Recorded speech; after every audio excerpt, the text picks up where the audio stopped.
Emilie Zumsteeg, Emilie Zumsteeg, December 9, 1796, August 1, 1857, was a German choral conductor, singer, composer, and pianist. Biography.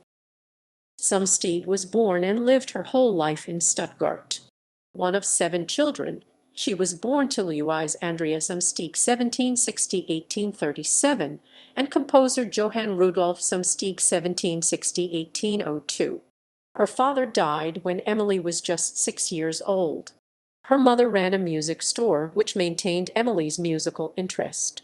As a child, she studied the piano with Schlick and theory with Wilhelm Suter. She showed a facility at sight reading, and while gifted with a fine alto voice, she soon began singing and performing on the piano at the Stuttgart Museumskonzert. As an adult, she cultivated a circle of talented musicians and leading poets. The literary ties reflected her interest in the Lied, which formed the basis of her creative reputation. Compositions.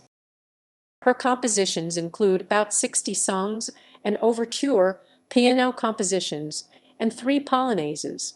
She wrote several piano works, such as the early Trois Polonaises published in 1821 and favorably reviewed in the Allgemeine Musikalische Zeitung and Sacred Choral Music. She was perhaps best known for her songs, which became popular in her homeland and beyond.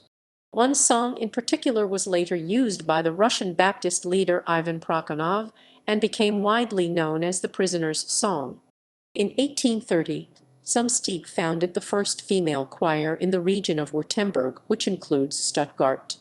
As a teacher of voice and piano, Emilie earned her livelihood through music lessons and also as a leading member of the Verein für Klassische Kirchenmusik.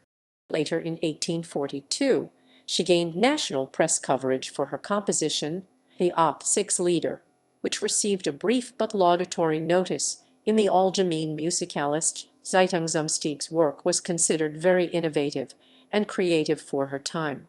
The quality of her voice was reflected in the adventurousness of her compositions, sometimes requiring a larger vocal range than usual. An earlier collection of her work, Sechs Lieder, Op. 4, includes mainly simple, strophic songs, but occasionally reveals an Italianate flair, as in the second song, Morgensternchen. Zumsteeg's originality further surfaces in new Lieder, for example, the hint of fantasy in Ich denk dein and the chamber-like setting of Des Wunsch. 2 of her Lieder appear in the series Freund Componer, and her work has since been closely examined, praised for its creative liberties, and has been considered as possible influence for other leading composers such as Franz Schubert. Her Sehnsucht der Liebe, Op. 6 No. 4 for mezzo-soprano or contralto, is considered a lovely song within modest boundaries well worthy of revival. The song is split into adagio first half and allegro vivace second half, demonstrating the coexistence of nocturnal peace and wakeful human passion. The music she devised for this strophic song was clearly conceived. In the refrain she used heartbeat chordal figuration, and the simplicity is known to be particularly effective in the 2-against-3 rhythmic patterns of the preceding phrase. A full version of her composition must await further research into her life and the republication of more of her music.